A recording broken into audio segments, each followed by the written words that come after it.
Hello welcome friends, मेरा नाम है अभिषेक शर्मा और मैं हूं आपका ऑनलाइन ट्यूटर।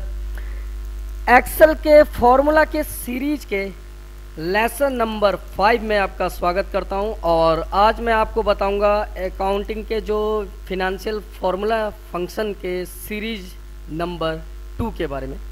तो चलिए स्टार्ट करते हैं। सबसे पहले हमें माइक्रोसॉफ्ट ऑफिस एक्सेल सॉफ्टवेयर को स्टार्ट करना होगा हर बार की तरह, और ये हमारा हो गया एक्सेल सॉफ्टवेयर स्टार्ट। यहाँ से मैंने न्यू वर्कबुक लिया और फुल स्क्रीन कर लिया मैंने।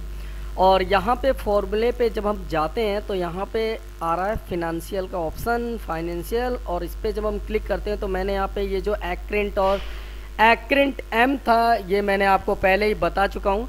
और आज मैं आपको ये जो है AMORDEGRC फंक्शन और ये जो दूसरा वाला है AMORLINC फंक्शन जो है ये मैं आपको आज कराऊंगा।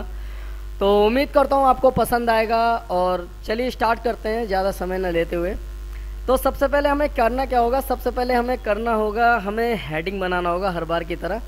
तो मैंने यहाँ पे हेडिंग बनाने के लिए मैंने यहाँ पे एरिया सिलेक्शन करा सबसे पहले, और मैंने एरिया सिलेक्शन करके एम तक मैंने सिलेक्शन कर लिया।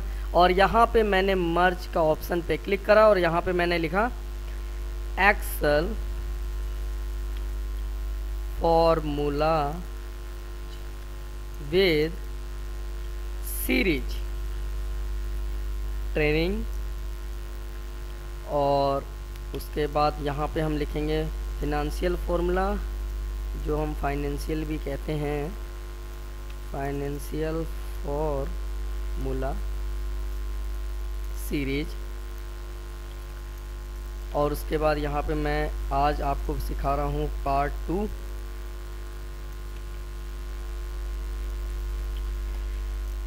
इसे सेंटर मिलाते हैं, साइज बड़ा करते हैं, बोल्ड, अंडरलाइन, अंडरलाइन नहीं, कलर और फॉन्ट।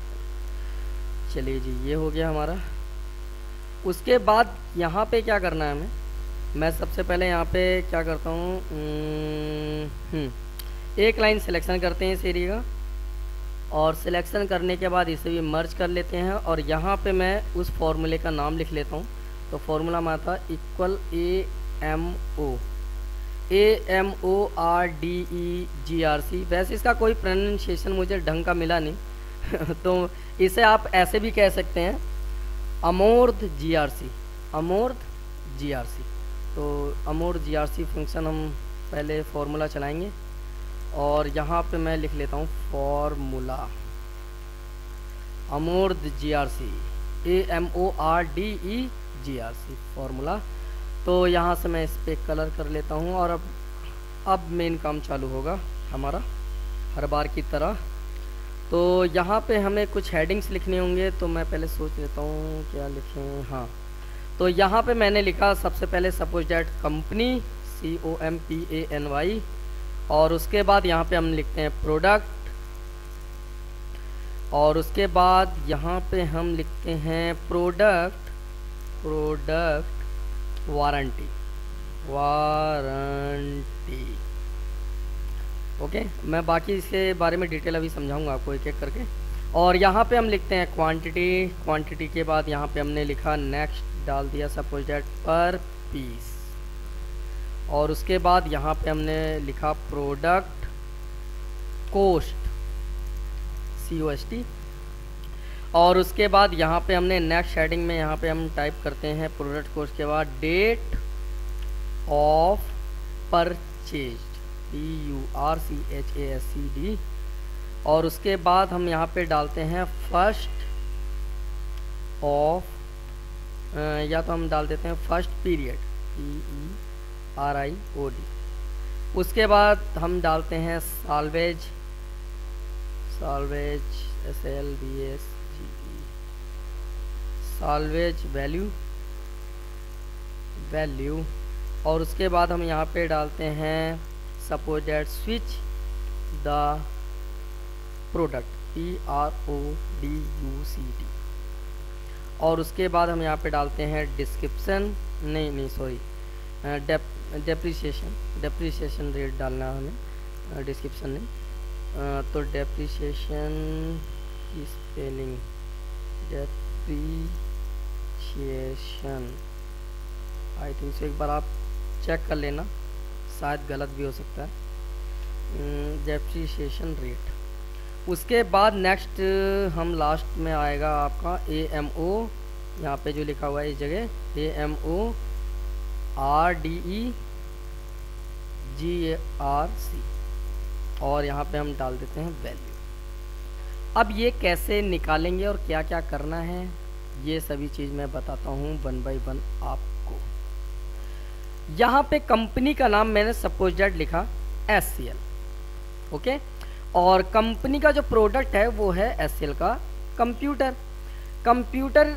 और यहाँ पे क्या था कि मैंने सपोज दैट मैं कंपनियों में अपने प्रोडक्ट्स लगाता हूँ IT फील्ड के सेक्टर में, जैसे मैं कंप्यूटर लगाता हूँ, हेडफोन लगाता हूँ, और सपोज दैट मैं स्पीकर लगाता हूँ, और कीबोर्ड, माउस, जितने भी कंप्यूटर के एसेसरीज होते हैं वो सभी मैं कंपनी में लगाता हूँ।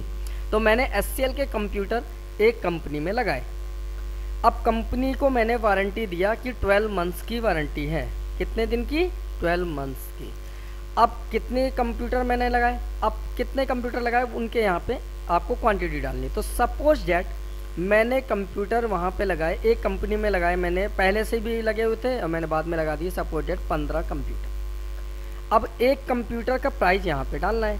तो एक कंप्यूटर का जो प्राइस था, माना कि 25,000 रुपये का एक कंप्यूटर पड़ा, 25,000 रुपये का एक कंप्यूटर मैंने लगाया, वहाँ 15 कंप्यूटर लगाया। टोटल प्रोडक्ट कॉस्ट निकालने के लिए इक्वल क्वांटिटी मल्टीप्लाई पर पीस एंटर। दोबारा ट्राई करते हैं, इक्वल क्वांटिटी मल्टीप्लाई पर पीस एंटर। तो ये आपका प्रोडक्ट कॉस्ट निकल के आ गया। मतलब टोटल जो SCL के कंप्यूटर हैं जिनकी 1 साल की वारंटी है, 15 कंप्यूटर 25,000 रुपये के रेट से लगाया गया, तो टोटल इतने रुपए का पड़ा। डेट ऑफ परचेज, मतलब कंपनी ने मुझसे किस तारीख को परचेज किया। तो सपोज दैट मैंने यहाँ पे डाल दिया कि उन्होंने मुझसे 1 जनवरी 2017, मतलब 1 जैन 2017, मतलब 1 जनवरी 2017 को उन्होंने मुझसे परचेज किया। अब यहाँ पे फर्स्ट पीरियड का मतलब होता है कि 1 साल के बाद का जो टाइम है वो यहाँ पे हम डाल देंगे। तो मैंने फर्स्ट पीरियड में डाल दिया कि उसकी जो वारंटी जो ख़त्म होगी उस डेट को हम यहाँ पे डाल देंगे। तो यहाँ पे मैंने डाला कि 31 दिसंबर, या तो आप दिसंबर भी लिख सकते हैं, DEC, 31 दिसंबर 2017 को उसकी वारंटी ख़त्म हो जाएगी। तो यहाँ पे 1 जनवरी 2017 से 31 दिसंबर 2017 तक की वारंटी है। साल्वेज वैल्यू का मतलब है कि अगर प्रोडक्ट बीच में ख़राब हो जाता है, एकदम मतलब चलता ही नहीं है, एकदम कबाड़ा हो चुका है, तो उसकी कबाड़े में क्या प्राइस होगी उस समय। तो मैंने माना कि मान लीजिए कि 300 रुपये जाएगा एकदम ही, मतलब डैमेज तौर पे। और अगर प्रोडक्ट को 1 साल के बाद वो प्रोडक्ट स्विच करा देते हैं, SWITCH, स्विच करा देते हैं प्रोडक्ट। स्विच का मतलब होता है कि प्रोडक्ट बदल देते हैं, वो पुराना प्रोडक्ट मुझे दे देते हैं, चाहे वो सही हो चाहे वो ख़राब हो, और वो नया प्रोडक्ट उस जगह लगा देते हैं, मतलब नए कंप्यूटर लगा देते हैं वारंटी ख़त्म होते ही 1 साल के बाद। तो कितना परसेंटेज कम के हिसाब से मैं उसे ख़रीदूँगा। तो मैं उसे ख़रीदूँगा सपोज दैट 3% कम की दर से, मतलब 3% कम हो जाएगा। अब यहाँ पे हमें उस चीज़ की वैल्यू को निकालना है। अब उस चीज़ की वैल्यू को कैसे निकालेंगे वो मैं आपको बताता हूँ। यहाँ पे हम निकालते हैं इक्वल AMO RDEGRC सब आ रहा है, और आप इसे अगर टैब का बटन दबाते हैं तो ये पूरा फॉर्मूला ऐसे हो जाएगा। अब देखिए सबसे पहले ये क्या पूछ रहा है, सबसे पहले पूछ रहा है कॉस्ट। तो कॉस्ट जो है परचेज कॉस्ट वो यहाँ पे लिखा है, परचेज कॉस्ट पे आपको क्लिक करना है। क्लिक करने के बाद फिर आपको लगाना है कॉमा लगाने के बाद यहाँ पे कह रहा है डेट परचेज डेट क्या है वो ये है, मैंने इस पर क्लिक कर दिया। उसके बाद फिर हमने कॉमा लगाया। उसके बाद पूछ रहा है कि फर्स्ट पीरियड का मतलब जब वारंटी ख़त्म हो जाए उसी दिन, अगर उसी महीने में वो चेंज करा लेते हैं तो वो वाली डेट तो यहाँ पे हमने डाल दी। उसके बाद कॉमा लगाया, उसके बाद यहाँ पे साल्वेज मतलब कबाड़ा हो जाता है तो कितने का है, तो ये भी हमने इस पर भी क्लिक कर दिया। उसके बाद पूछ रहा है कि 1 साल में अगर चेंज करते हैं तो कॉमा लगाया। उसके बाद ये है, ये लिखा हुआ है ना डेप्रिसिएशन रेट, तो इस पे भी हमने क्लिक कर दिया कि कितने परसेंट, कितने प्रतिशत हास, जो हास होता है ना, जैसे कोई प्रोडक्ट होता है, कोई भी अगर आप सामान खरीद लेते हैं तो जितना वो पुराना होता जाता है उतने ही कम में आप सेकंड हैंड उसे बेचते हैं, तो उसके हिसाब से मैंने 3% डाला है, तो उस पर हमने क्लिक कर लिया रेट पे। और उसके बाद आपको एंटर प्रेस करना है और कुछ नहीं करना, सीधा एंटर प्रेस कर दीजिए, ब्रैकेट भी बंद मत करिए और आ गया ये प्राइस। मतलब अगर इतने का जो सामान था, कितने का, ये 3,75,000 का है, वो मैं 26,000 इतने रुपए का खरीद लूँगा। कब? 1 साल के बाद। 1 साल पूरा वारंटी निकलने के बाद मैं इतने रुपए का सामान उनसे परचेज कर लूँगा। दोबारा मैं एक बार दिखाता हूँ आपको। इक्वल AMO इतना लिखने के बाद जब ये आ जाएगा AMORDEGRC, तो आप इसे टैब का बटन दबाइए, ऐसा आ जाएगा। उसके बाद आपको क्या करना है, कोस्ट पे क्लिक करना है, comma, date of purchase, comma, first period, comma, salvage value, comma, switch the product, comma, depreciation rate, और उसके बाद एंटर। तो ये आपका वैल्यू निकल के आ जाएगा। अब ये जो वैल्यू है ये 1 साल के बाद है। क्या दूसरे साल बेचते हैं तो कम होगी? हाँ, वो भी देखते हैं। तो मैंने यहाँ पे क्या करा, यहाँ पे 1 के बाद मैंने लिखा अगर व्यक्ति कंपनी वाले दूसरे साल मुझे देते हैं या तीसरे साल या चौथे साल या 5वें साल, तो मैं किस प्राइस में लूँगा उसे।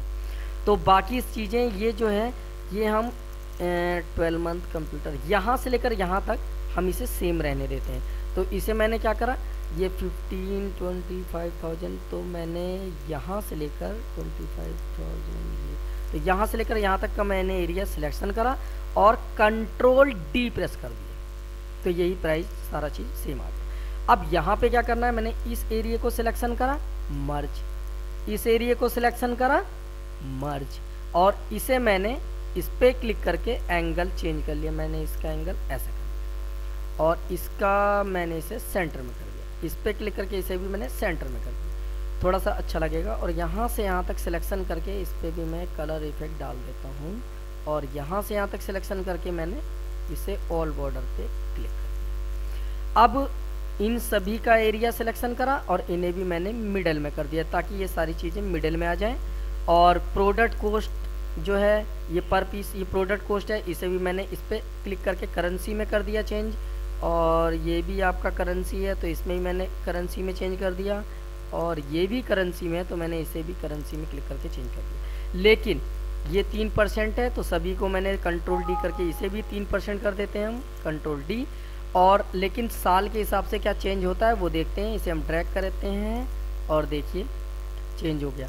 अब देखिए अगर पहले साल में मैं लेता तो 26,016 रुपये, दूसरे साल लूँगा तो 24,064 रुपये, तीसरे साल 3 साल पुराना माल लेता हूँ तो 22,260 रुपये, 4 साल पुराने माल 20,590 रुपये, और 5 साल पुराना लेता हूँ तो 19,040 रुपये।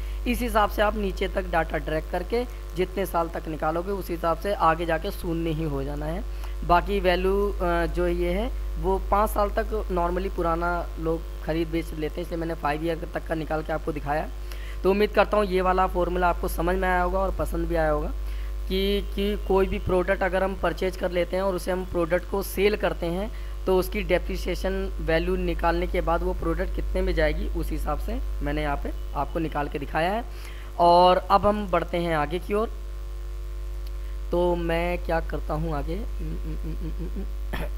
आगे करने के लिए मैंने इसी को ही कॉपी कर लिया और यहाँ पे क्लिक करके मैंने पेस्ट कमांड पे क्लिक करा तो ये डेटा हमारा दोबारा आ गया। अब यहाँ पे मुझे उस वाले फॉर्मूले को यूज करना है। तो सेकंड फार्मूला क्या था, इक्वल AMO, ये रहा, और टैब, इसी को मैं यहाँ से कट कर लेता हूँ। तो मैंने कट कर लिया और यहाँ पे मैंने पेस्ट कर लिया। तो ये वाला फॉर्मूला कैसे निकालेंगे, इसे भी हम पेस्ट कर लेते हैं। अब इसे कैसे निकालेंगे? देखिए, ये जो वैल्यू होती है, ये वैल्यू ये है कि हर साल जब भी अगर सामान चालू हालत में है तो जो भी वैल्यू जो भी वैल्यू होगी वो हर साल धीरे धीरे घटेगी। इसमें तो ये शो करा दिया, लेकिन ये इधर सेंटर में नहीं है, चलिए देखते हैं सर। अच्छा, अब लेकिन जो ये वाली वैल्यू है इसमें क्या होता है, ये जो है AMORLINC, तो ये जो है इसे हम ये भी कह सकते हैं अमोर्ल INC, अमोर्ल INC। तो इस वैल्यू को निकालने के लिए क्या करते हैं, सेम एज इसी के टाइप का ही वैल्यू है, लेकिन इसमें क्या है, इसमें क्या दिक्कत है कि आपका सामान चाहे कितना ही पुराना हो जाए इसी रेट का ही लेंगे। अब जैसे कैसे, इक्वल AMO और इसके बाद ये LINC पे क्लिक करते हैं, और यहाँ पे कह रहा है कोस्ट, तो मैंने कोस्ट पे क्लिक करा, कॉमा लगाया, फिर कह रहा है डेट परचेज डेट, तो परचेज डेट पे क्लिक करा, कॉमा लगाया, फिर कह रहा है फर्स्ट डेट मतलब फर्स्ट पीरियड जो वारंटी ख़त्म होने के बाद वाली डेट, तो मैंने उस पर क्लिक करा। कबाड़े में अगर कोई प्रोडक्ट एकदम भी बेकार हो जाए तो कबाड़े में जब जाता है कोई भी एकदम ही मतलब चालू हालत में ही ना हो तो उसका, फिर उसके बाद स्विच द प्रोडक्ट उस पर क्लिक करा, फिर डेप्रिसिएशन रेट और उसके बाद एंटर, तो ये आ गया 11,250। लेकिन जब मैंने इसे ड्रैग करा था तो सबके अलग अलग प्राइस आ गए थे, लेकिन मैं इसे नॉर्मल एक बार करके दोबारा दिखाता हूँ। इक्वल AMO और उसके बाद नीचे जाने के बाद यहाँ पे टैब, और उसके बाद मैंने प्रोडक्ट पोस्ट पे क्लिक करा, फिर डेट ऑफ परचेज, फिर फर्स्ट पीरियड, फिर साल्वेज वैल्यू, फिर स्विच द प्रोडक्ट, फिर डेप्रिसिएशन रेट, और उसके बाद जब एंटर करेंगे तो देखो दोनों में सेम प्राइस आया। मतलब अगर आप इसे यहाँ पे क्लिक करके ड्रैग करते हैं तो प्रोडक्ट कितना भी पुराना हो जाए, यहाँ पे आप किसी भी एज को कितना भी ईयर डालते हैं तो ये प्रोडक्ट का जो वैल्यू है वो चेंज नहीं होगी। मतलब ये जो है ये फॉर्मूला ये शो कराता है कि आपका अगर प्रोडक्ट पुराना है तो वो चाहे कितने भी साल पुराना हो जाए हम उसी प्राइस पे उसे ले लेंगे, चाहे 1 साल चला के बेचिए चाहे 2 साल। लेकिन ये कह रहा है कि प्रोडक्ट अगर जितने साल पुराना होता जाएगा उतना ही उसकी वैल्यू भी घटती जाएगी, उसका प्राइस में मतलब घटोतरी आएगी, बढ़ोतरी नहीं आएगी, और वो धीरे धीरे शून्य पे पहुंच सकता है। लेकिन यहाँ पे उसी प्राइस पे हम ले लेंगे जो हम पहले साल लेंगे, उसी प्राइस पे दूसरे साल भी, तीसरे साल भी। मतलब प्रोडक्ट आप अगर यूज कर रहे हैं तो अगले साल भी, नेक्स्ट ईयर भी अगर आप उसे बेचते हैं या चेंज कराते हैं, स्विच कराते हैं, तो हम प्रोडक्ट को उसी प्राइस में ले लेंगे। तो ये दो जो फॉर्मूले हैं ये मैंने आज आपको बताया, और उम्मीद करता हूँ ये पसंद आया होगा। मैंने आज आपको जो फॉर्मूले बताए हैं वो ये दोनों थे, और इससे पहले जो फॉर्मूले थे ये मैंने इसकी प्रीवियस वीडियो में मैंने डाल दिया है, बना दिया है। यदि आपने चेकआउट नहीं किया है तो आप उसे चेक कर लीजिएगा, क्योंकि मैं स्टेप बाय स्टेप आप लेके चल रहा हूँ। ऑटोसम और रिसेंट तो नॉर्मली मिक्स वाले होते हैं, तो मैं पहले पूरा फिनंशियल का जो फॉर्मूला है वो ख़त्म करूँगा, मतलब पूरा क्लियर कराऊँगा आपके, फिर लॉजिकल, फिर टैक्स, फिर डेट एंड टाइम, इस तरीके से मैं फॉर्मूले पूरे A to Z आपको कराने की कोशिश करूँगा। और देखिए जैसा मुझे आता है वैसा मैंने आपको बताने की कोशिश की, और जाहिर सी बात है मैं अपने आप को इतना परफेक्ट नहीं मानता हूँ कि हाँ मैंने जो बताया वो एकदम 100% श्योर सही होगा, या आप इसका यूज ऐसे ही कर सकते हैं। देखिए फॉर्मूले का यूज हम अपने अपने तौर पे अपने अपने वर्क में अलग अलग तरीके से कर सकते हैं। तो आपको अगर इससे भी बेटर तरीका आता होगा तो आप मुझे लिंक सेंड कर सकते हैं यदि आप यूट्यूबर हैं तो, बाकी मैं भी उसे ट्राई करना चाहूँगा। और बाकी मेरे जो व्यूवर्स हैं जो मेरी वीडियो देख रहे हैं उन्हें मैं शुक्रिया अदा करना चाहता हूँ, क्योंकि वो मेरी वीडियो जो शुरू से ही देखते हुए आ रहे हैं बहुत सारे लोग, और मेरी वीडियो पसंद करते हैं, लाइक करते हैं, शेयर करते हैं, और मेरे पेज को सब्सक्राइब भी कर रखा है। तो मिलते हैं आपसे न्यू वीडियो के साथ, तब तक के लिए bye bye, take care, like और शेयर करना ना भूलिएगा। ओके।